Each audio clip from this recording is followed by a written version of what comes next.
السلام عليكم ورحمة الله وبركاته. ربنا لا تؤاخذنا إن نسينا أو أخطأنا. شوفوا بقى الغسالة بتاعتي من أفضل الاختراعات اللي ساعدتني في شغل البيت،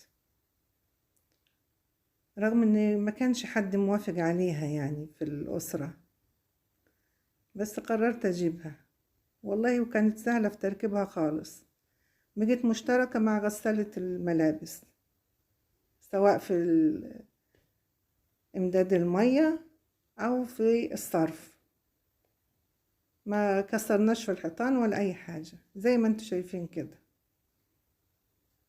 وصلة المية مع وصلة المية بتاعت الأوتوماتيك، وفي الصرف كوع بروحين للغسالتين، في منتهى البساطة.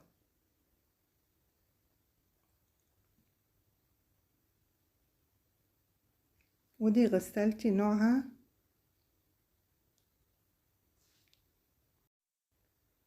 وايت بوينت 10 أفراد. ده الرف اللي فوق،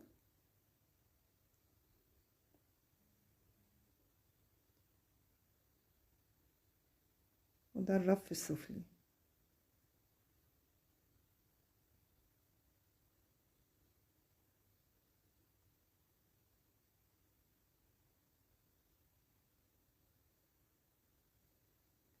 دي المصفاية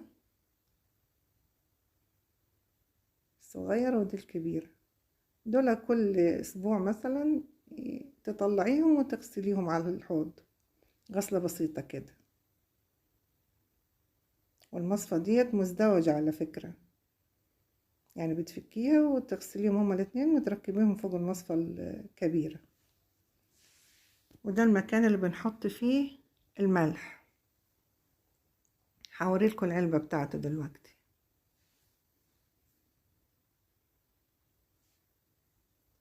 ودي علبة المسحوق،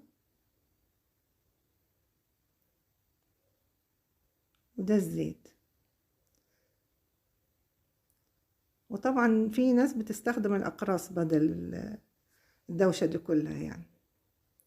ولما بنحط الملح هنا لازم ناخد بالنا مفيش حاجة توجع منه، لو وجعت حاجة لازم ننضفها عشان ما تبوظش الغسالة من الداخل.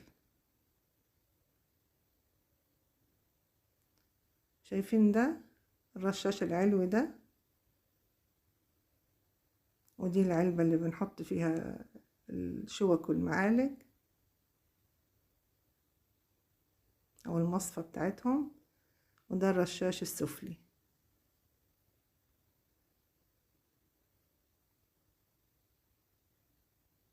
وده المكان اللي بتحط فيه المسحوق. بنحط الكمية المطلوبة،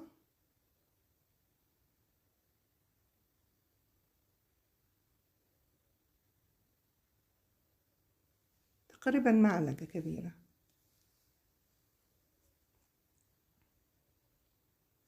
بنحطها كده اهو، ونقفل الدرج لغاية ما نسمع التكة. واللي جنبه ده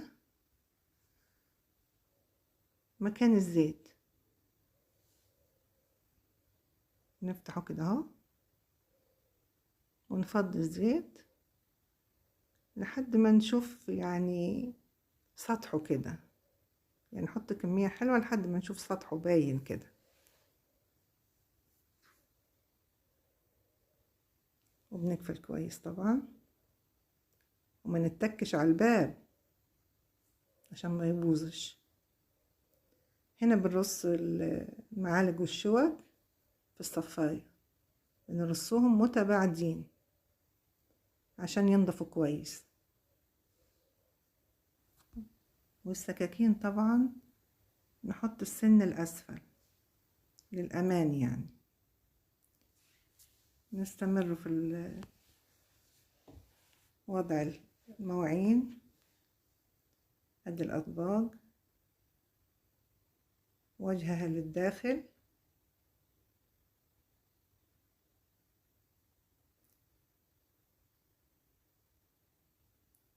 ودي صواني تتحط على الطرف لأن حجمها كبير،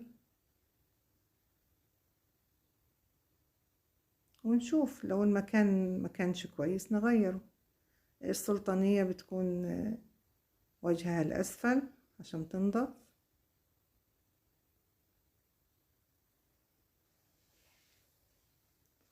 ونحرك المواعين يعني في أي مكان لحد ما نثبت على رصة يعني معينة.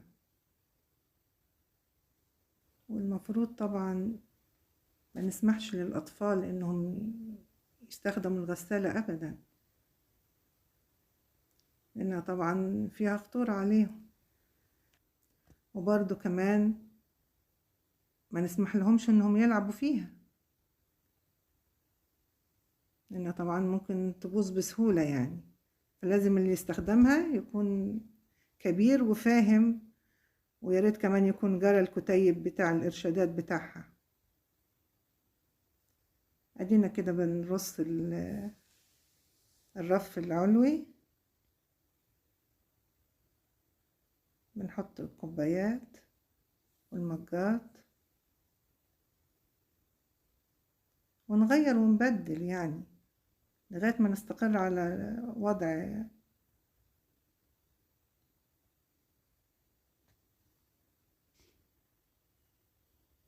وفي طبعا حاجات كتيرة ما تتحطش في الغسالة، زي الخشب، زي الكريستالات، وكمان الألمنيوم، والبلاستيك اللي هو الضعيف اللي ما بيتحملش الدرجة العالية من الحرارة. كل ده المفروض ما يتحطش في الغسالة.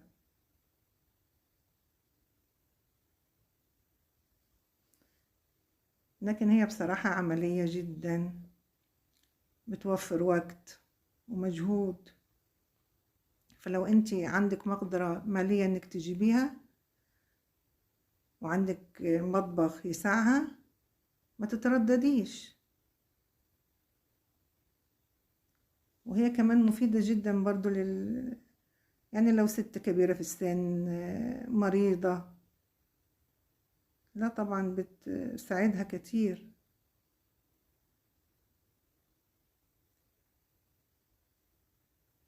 ولو كان عندك إمكانية إنك تجيبي غسالة أكبر هاتي الأكبر.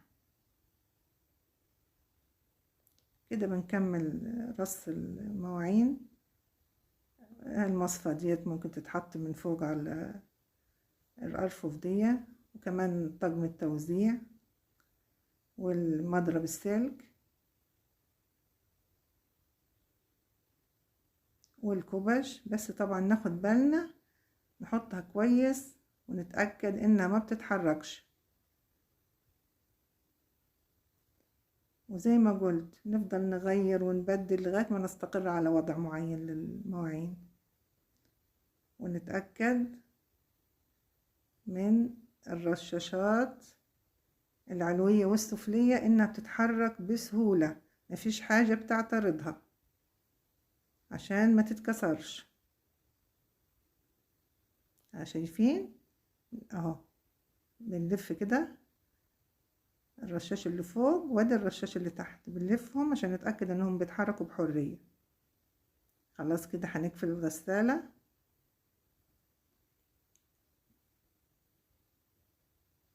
هنحط الفيشة،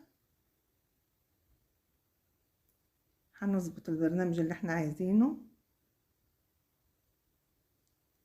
هندوس على زرار التشغيل. كده فيه زرارين مظبوطين ما ولعوش، بتوع الملح وبتوع الزيت، يعني مش محتاجين نزود تاني. ودي البرامج براحتنا. في هنا 3 لمض بيولعوا: الغسيل والتجفيف والانتهاء. وفي الزرار اللي هو جنب التشغيل ده انا مش بستخدمه، ده لنص الكمية ولتأخير التشغيل.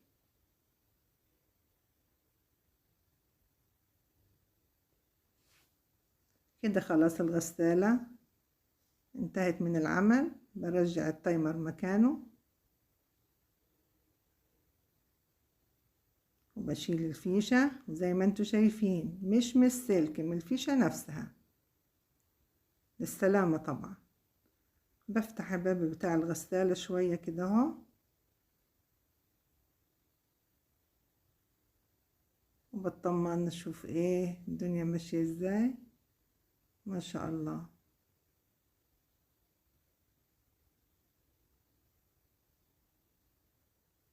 شايفين؟ والله حلال فيها الفلوس.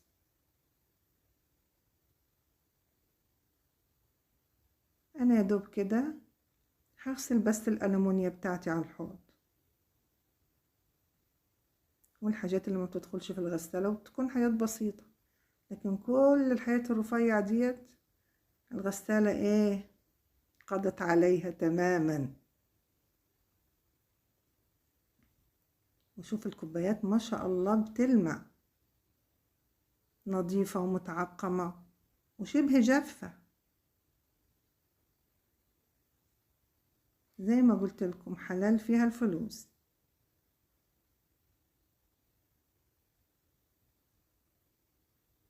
شايفين بتساع قد ايه؟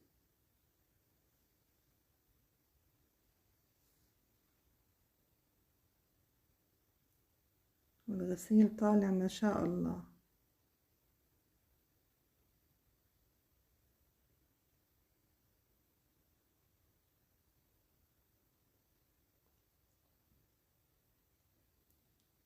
ادي الرف اللي تحت، ادي السلة بتاعت المعالق والشوك، ضافوا زي الفل.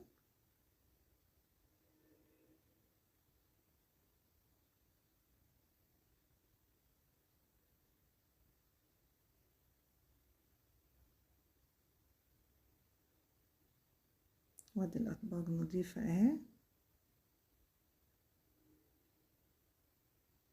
ما شاء الله.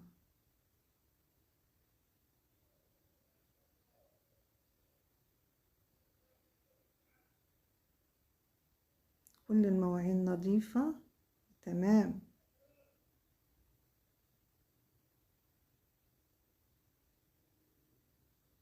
بصراحة نظافة مفيش بعد كده. بنصح اي حد محتاج انه يجيبها يجيبها، لانها هتريحه، اللي بتشتغل، اللي معاها اطفال صغيرة، اللي ست كبيرة وتعبانة، وتتهنوا يا رب.